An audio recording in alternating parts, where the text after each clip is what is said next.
Untuk yang pertama kita membuat isiannya ya. Siapkan setengah kilo daging ayam, terus direbus dahulu sampai matang. Kalau sudah matang baru disuir-suir halus seperti ini, atau kalau mau di blender juga boleh ya. Nah, untuk bumbu-bumbu yang dihaluskan di sini ada 5 siung bawang merah, 4 siung bawang putih, dan 3 biji kemiri. Ini aku haluskan dengan cara diulek atau mau pakai blender juga boleh ya. Kemudian ditumis dengan minyak secukupnya saja nanti sampai layu dan harum ya. Terus tambahkan 2 lembar daun salam, 1 batang serai yang sudah dimemarkan, dan 2 lembar daun jeruk. Kemudian aduk kembali supaya nanti mengeluarkan aroma yang semakin enak dan semakin wangi ya dari daun-daunan tadi yang dimasukkan. Nah, seperti ini sudah cukup. Lalu masukkan ayamnya. Untuk ayam ini dalam keadaan sudah dingin atau panas tidak masalah ya, dimasukkan. Aduk kembali sebentar supaya rata. Supaya tidak kering, di sini aku tambahkan 200 ml air kaldu ya, atau air rebusan ayam tadi. Jadi lebih mudah saat mengaduknya, tidak cepat gosong. Terus tambahkan 1 sendok teh garam, setengah sendok teh lada bubuk, 1 sendok teh kaldu bubuk, dan setengah sendok teh jahe bubuk, serta 1 sendok makan gula pasir. Untuk jahe bubuknya boleh di skip kalau tidak ada ya. Kemudian aduk sampai rata. Terus tambahkan 200 ml santan supaya nanti rasanya lebih enak, lebih gurih. Terus ini dikoreksi rasa ya, jika ada yang kurang bisa ditambahkan lagi sesuai dengan selera. Ini dimasak nanti sampai kering. Untuk airnya sudah menyusut seperti ini, sehingga nanti bisa awet. Dia bisa tahan seharian ya, tidak cepat basi. Kalau sudah ini disisihkan dahulu, terus lanjut untuk membuat kulit sosisnya. Tuh bahan-bahannya di sini ada 500 gram atau setengah kilo tepung terigu. Aku pakai protein yang sedang. Masukkan ke mangkok yang bersih, tambahkan 50 gram tepung tapioka, 1 sendok teh garam, dan 1 sendok teh kaldu bubuk. Aduk supaya bisa rata. Kemudian masukkan 1250 ml air. Aku pakai air hangat, mau pakai suhu ruang juga boleh ya. Tapi masukkannya secara bertahap supaya cepat menyatu dan tidak banyak gumpalan. Kenapa aku pakai air hangat? Karena untuk adonan supaya cepat kalis, cepat halus dan licin, itu memang bagus sekali kalau pakai air yang hangat. Ini tadi 1000. Terus ini aku tambahkan lagi untuk yang sisanya 250 ml. Berikutnya masukkan 2 butir telur ukurannya sedang, aduk kembali sampai rata. Dan untuk yang terakhir masukkan sebanyak 5 sendok makan minyak sayur atau minyak goreng. Fungsinya minyak goreng di sini nanti membuat kulit dari sosisnya saat ditumbuk itu tidak saling menempel ya. Karena kulitnya itu dia licin, tidak lengket. Nah, kalau sudah rata seperti ini bisa disaring biar nanti hasilnya lebih mulus. Kulitnya ya cantik, tidak ada gumpalan tepung yang ikut. Kalau mau pakai tepung terigu yang protein rendah juga boleh, cuma untuk takaran airnya itu biasanya dikurangi sedikit ya, karena kelembaban tepungnya itu berbeda-beda. Nah, untuk keenceran atau kekentalannya seperti ini ya, ini sudah pas, tidak encer sekali. Ini akan aku langsung dadar ya, tanpa aku istirahatkan. Tapi kalau mau diistirahatkan dahulu selama 30 menit juga boleh. Untuk teflonnya aku pakai yang ini ukuran 20 cm. Terus ini dipanaskan sebentar di atas kompor dengan api sedang ke kecil sedikit. Kalau sudah, olesi dengan minyak goreng tipis-tipis saja. Dan untuk sendok sayurnya aku pakai yang model seperti ini ya, ini ukurannya agak kekecil sedikit. Sebelum dituangkan adonan, angkat dahulu teflonnya supaya tidak kepanasan. Dan untuk adonan setiap kali mau dituangkan selalu diaduk terlebih dahulu. Langsung saja dituangkan. Jika mudah terbentuk seperti ini berarti keenceran adonannya sudah pas ya. Terus ini dimasak sampai matang. Ini bisa dicek. Nah, jika diginikan dia belum lepas atau belum bergoyang-goyang berarti belum ya. Tunggu kembali sebentar. Terus cek kembali. Nah, yang seperti ini sudah matang. Dia mau lepas ketika digoyang-goyangkan, bisa dipindahkan ke tempat yang lain. Dan untuk yang kloter kedua, untuk teflon jangan langsung ditaruh di kompor ya, cukup di atasnya saja, baru dituangkan adonan supaya nanti kulitnya itu tidak langsung gosong karena kan teflonnya masih panas. Lakukan hal yang sama seperti itu nanti sampai semua adonan habis atau selesai di dadar. Nah, ini sudah selesai semua aku dadar untuk yang terakhir. Ini untuk sisa adonannya segini ya, tidak cukup 1 sendok. Atau bisa nanti untuk lem perekat, jadi jangan dibuang. Tuh kelihatan, satu sama lain tidak saling nempel, tidak lengket. Walaupun ini sudah dingin. Tuh kelihatan sampai ke bawah. Ini bisa dilihat. Ini aku ambil satu. Kelihatan sekali ini sangat lentur untuk kulitnya. Kalau diremas seperti ini tidak mudah sobek. Ini tidak rusak. Tuh. Tetap mulus, tetap utuh. Ini sudah bisa diberi isiannya. Untuk isiannya tadi yang sudah dibuat di awal, hasilnya seperti ini setelah dingin atau setelah kering, tidak berair. Untuk cara mengisinya, untuk kulit sosisnya yang mulus itu menghadap ke atas ya, seperti dalam video. Karena tadi posisinya aku sudah pas, sudah benar, jadi tidak aku balik. Terus berisian.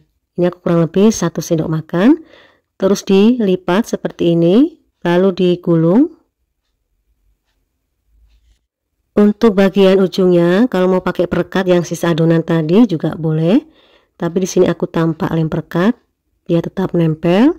Dan saat digoreng tidak terbuka. Seperti ini hasilnya tuh, tidak ada yang pecah, tidak ada yang rusak. Dan untuk kulit sosis solonya tadi yang aku dadar itu menghasilkan sebanyak 56 lembar tanpa ada yang rusak ya semuanya. Dan setelah diisi dan aku bentuk juga hasilnya sama 56 tanpa ada yang pecah atau rusak. Lakukan hingga selesai semua diberi isian dan dibentuk. Nah, ini hasilnya setelah selesai dan ini siap untuk digoreng. Untuk bahan celupannya siapkan 3 butir telur, tambahkan garam sedikit, kemudian kocok lepas. Lalu panaskan minyak goreng dengan api sedang ke kecil sedikit. Untuk minyak goreng usahakan agak banyak. Ini sudah cukup panasnya. Celupkan untuk sosis solo yang masih mentah ke dalam telur yang sudah dikocok lepas tadi, kemudian tiriskan dengan bantuan garpu, lalu langsung goreng saja ke dalam minyak yang sudah panas.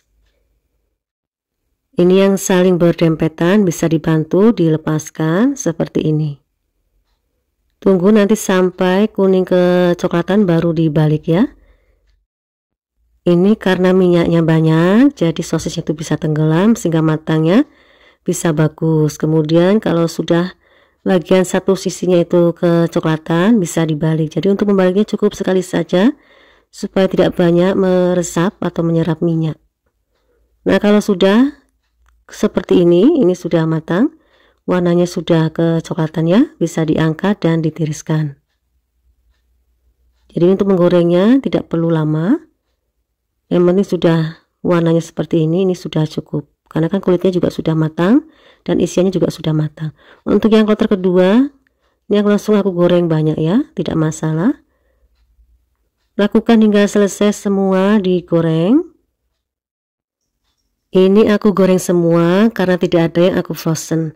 Kalau mau di frozen ini bisa banget, masukkan ke dalam wadah atau chiller. Jika ingin ditumpuk alasi dengan plastik ya. Terus simpan dalam freezer, dia bisa tahan lebih dari sehari. Kalau mau digoreng, keluarkan dahulu sampai suhu ruang, baru bisa digoreng. Nah, ini dia sudah semua aku goreng, hasilnya tuh sangat cantik sekali warnanya. Dan ini menghasilkan sebanyak 56 sosis solo tanpa ada yang rusak ataupun yang pecah saat digoreng ya. Jika dari dekat ini seperti ini tampilannya. Ini untuk ukurannya lumayan, dia tidak tipis karena isiannya juga lumayan banyak tuh. Kelihatan dalamnya. Ini rasanya pokoknya enak sekali. Ada rasa gurih, asin maupun manis bercampur menjadi satu. Untuk kulitnya kelihatan dia lentur dan saat dimakan ini terasa lembut, tidak alot ataupun tidak keras. Dan ini bisa tahan lebih dari sehari dalam suhu ruang ya. Jika isiannya itu dia kering, tidak mengandung banyak air. Gimana? Mudah bukan dalam membuatnya? Bisa untuk suguhan, isian snack box, ataupun untuk ide jualan.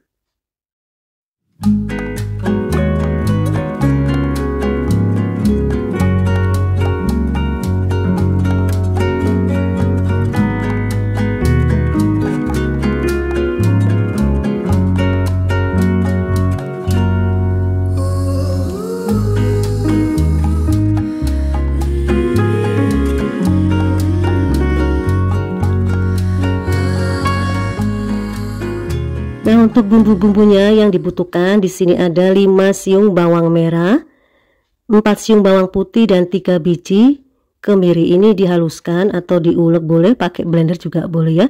Kemudian ditumis dengan minyak yang secukupnya saja. Aduk nanti sampai bawangnya itu layu dan harum. Kalau sudah masukkan 200 gram wortel yang sudah dipotong dadu kecil-kecil. Nah, ini diaduk kembali sebentar ya supaya rata. Kalau sudah, tambahkan 1 sendok teh garam, setengah sendok teh lada bubuk, 1 sendok teh kaldu bubuk, dan 1 sendok makan gula pasir. Di sini kalau mau ditambahkan penyedap rasa juga boleh, sesuai dengan selera saja ya.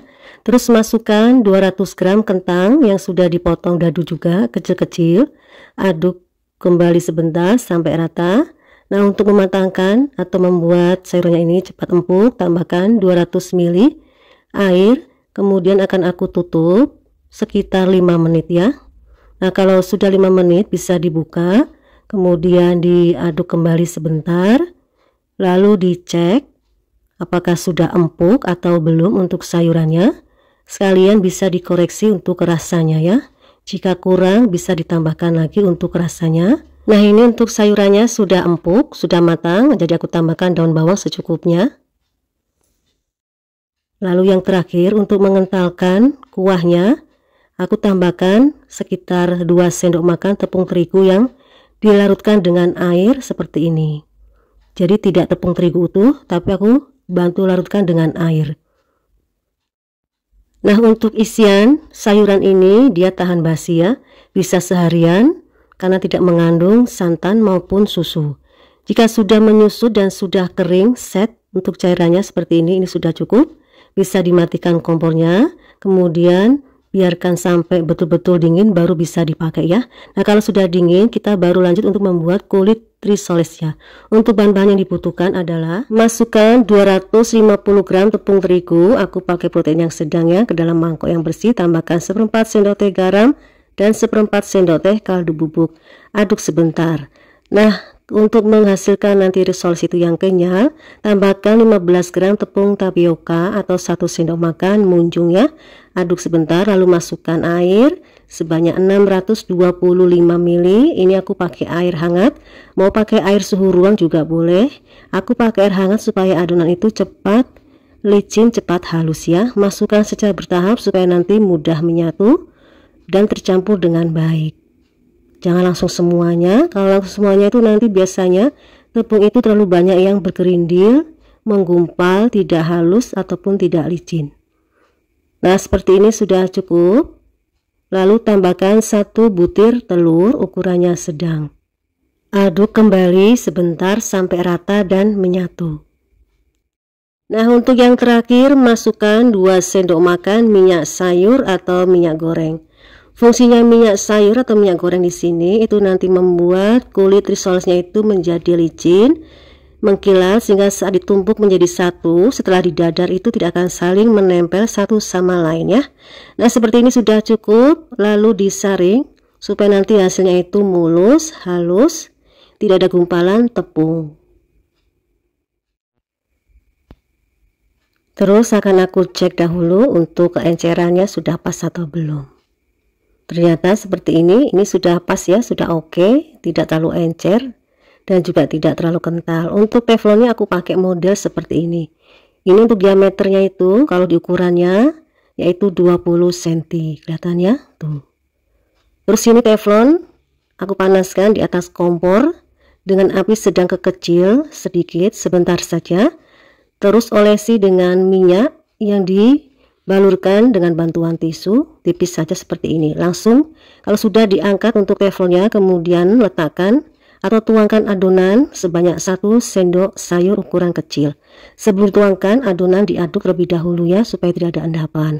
Terus tunggu sampai nanti dia cukup matang. Nah, seperti ini kita cek ya, apakah ini sudah cukup atau belum. Ini pinggirannya belum terbuka.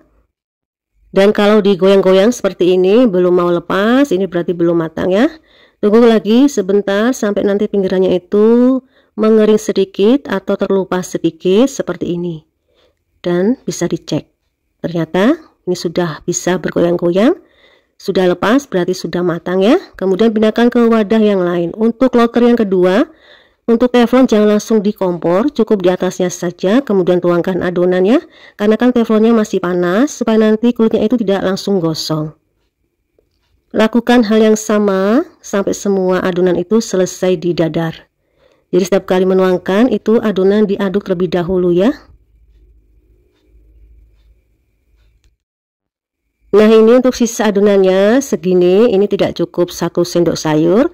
Jadi tidak aku buang, tapi akan aku gunakan sebagai lem perekat nanti ya, saat kulit risolnya ini nanti dibentuk diberi isian. Ini sudah selesai semua aku dadar untuk kulit risolesnya. Ini bisa dicek tidak saling menempel satu sama lain. Untuk hasilnya ini menghasilkan sebanyak 25 lembar kulit risoles ya. Tidak ada yang terbuang ataupun tidak ada yang rusak saat didadar tadi. Ini bisa dicek, aku ambil satu. Kulit risoles yang baik itu seperti ini. Diginikan dia tetap utuh, tidak sobek, tidak rusak. Walaupun sudah aku remas kuat, kita lihat. Nah ternyata tuh masih bagus, masih utuh, mulus, tidak ada yang rusak sedikit pun. Ini kulit risoles yang baik dan benar ya. Tuh. Nah ini sudah bisa untuk diberi isian. Siapkan isian yang sudah dibuat di awal dan sudah dingin. Ini tadi sisa adonan nanti sebagai lem. Tuangkan atau letakkan isian sebanyak 1 sendok makan ke dalam kulit risoles yang sudah dibuat tadi. Ini walaupun kulitnya itu dalam keadaan dingin, dijamin dia tetap bisa dibentuk ya. Tidak sulit, yang penting dia tidak terlalu tebal atau ketebalannya atau ketepisannya itu pas. Terus digulung seperti ini, ujungnya beri perekat supaya nanti bisa nempel dengan baik. Sebetulnya tanpa perekat pun ini sudah bisa menempel dengan baik, tapi kalau ragu boleh pakai lem perekat ya. Nah seperti ini hasilnya tuh, tidak ada yang pecah ataupun rusak saat digulung. Lakukan hal yang sama sampai nanti semua selesai diberi isian dan dibentuk. Untuk kulit risolesnya ini walaupun sudah dingin tapi tetap mudah dibentuk dan digulung. Di sini aku sudah selesaikan semua dan ini yang terakhir. Jadi untuk kulit risolesnya itu sudah aku isi dan dibentuk tanpa ada yang rusak, tanpa ada yang pecah ya, aman sampai semuanya selesai sebanyak 25 biji. Untuk isiannya ini sisa segini ya, kurang lebih 1 sendok makan. Nah ini dia sudah selesai semua aku bentuk. Untuk bahan balurannya, siapkan 80 gram tepung terigu, tambahkan sedikit garam dan 150 ml air, aduk sampai rata. Untuk kekentalannya seperti ini ya, jangan terlalu encer maupun jangan terlalu kental. Lalu siapkan juga tepung panir atau tepung roti. Untuk tepung panirnya ini sudah aku blender sebentar. Ambil 1 risoles yang masih mentah, kemudian masukkan ke dalam tepung terigu yang sudah dilarutkan tadi. Ditiriskan dengan bantuan garpu, baru masukkan ke dalam tepung panirnya.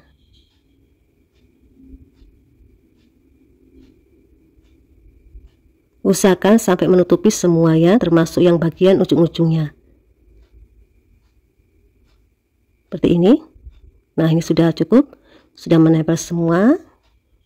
Kelihatannya tidak ada yang menggumpal. Langsung aku letakkan di loyang. Setelah selesai semua, ini tidak langsung aku goreng ya, tapi akan aku masukkan dahulu dalam lemari es kurang lebih 1 jam di rak yang bawah saja, tidak perlu yang di freezer. Tujuannya supaya lebih set untuk tepung panirnya itu menempel dengan baik, sehingga saat digoreng itu tepung panirnya tidak rontok dan tetap utuh. Nah ini setelah aku diamkan tadi selama 1 jam, kelihatannya sudah padat, kokoh, set, tepung panirnya menempel dengan baik dan ini siap untuk digoreng. Goreng dalam minyak yang sudah benar-benar panas tapi tidak sampai berasap. Kelihatan tuh sudah agak setengah mendidih, dan jika diraba pakai telapak tangan kita masih kuat, itu berarti sudah cukup. Lalu masukkan beberapa risoles yang masih mentah. Usahakan untuk minyak goreng itu agak banyak ya, jangan sedikit. Ini aku goreng dengan kompor sedang ke kecil sedikit. Jadi untuk menggoreng risoles ini minyaknya tidak boleh setengah panas atau tidak boleh masih dingin. Harus betul-betul sudah panas supaya tidak pecah nanti saat digoreng. Terus ini dibalik cukup sekali saja biar tidak menyerap banyak minyak, makanya minyaknya harus banyak sehingga risolesnya itu bisa tenggelam, bisa matang sampai ke dalam tanpa perlu dibolak-balik terlalu sering. Kalau sudah mengambang seperti ini tandanya sudah matang. Bisa diangkat dan ditiriskan ya. Kemudian di sini akan aku lanjutkan langsung untuk gorengan yang kedua. Nah, sebelum dimasukkan untuk risoles yang berikutnya, cek dahulu panas dari minyaknya itu masih stabil atau terlalu panas atau sudah mengeluarkan asap. Itu perlu dikecilkan dahulu apinya atau dikurangi apinya ya, supaya nanti saat dimasukkan itu risolesnya tidak langsung gosong atau tidak langsung matang bagian luarnya, tetapi bagian dalamnya masih mentah. Nah, jika ingin di frozen juga bisa sebelum digoreng, itu masukkan ke dalam plastik atau box, tapi disimpan dalam freezer jika ingin disimpan lebih dari sehari ya. Tapi kalau sehari saja bisa di lemari es tapi di rak yang bawah. Terus besoknya dikeluarkan kemudian langsung digoreng bisa, atau didiamkan dahulu sebentar supaya uap dari dingin esnya itu sudah berkurang baru digoreng. Dan untuk meniriskannya juga ini posisinya agak setengah berdiri ya, biar minyaknya itu bisa langsung turun. Jangan ditumpuk, kalau ditumpuk nanti itu akan berminyak sekali. Jadi seperti ini. Nah, ini dia sudah selesai semuanya aku goreng sebanyak 25 biji. Warnanya cantik. Ini tidak ada yang rusak ya, mulus semuanya. Sekarang aku ambil satu, kelihatan tuh kulitnya aman, tidak pecah, dan tepung panirnya masih nempel dengan baik, tidak rontok, tetap utuh. Untuk dalamnya seperti ini. Untuk kulit dalamnya ini terlihat sekali dia lembut dan kenyal ya. Dan untuk rasanya ini dijamin tetap enak walaupun ekonomis. Kelihatan untuk kulit dalamnya ya. Tuh lembut sekali, tidak keras saat dimakan, lentur dan kenyal. Supaya tetap higienis dan lebih cantik, ini bisa dikemas, masukkan ke dalam plastik OPP seperti ini. Lalu tambahkan dengan cabai hijau yang kecil. Untuk plastik OPP nya ini aku agak kebesaran sedikit ya. Ini ukuran 10 dikali 5. Ini bisa dijadikan sebagai ide jualan, suguhan saat ada acara seperti arisan, ada hajatan, ataupun untuk oleh-oleh buat keluarga, buat tamu, karena ini bisa tahan selama sehari.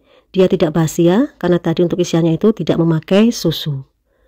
Oke, cukup sekian video kali ini, semoga bermanfaat dan semoga berhasil dalam membuatnya. Dan jangan lupa klik tombol subscribe untuk yang baru bergabung di channelku, like jika suka, share, dan aktifkan juga lonceng notifikasinya supaya tidak ketinggalan resep-resep yang selanjutnya. Terima kasih, salam dan sampai jumpa kembali. Selamat mencoba.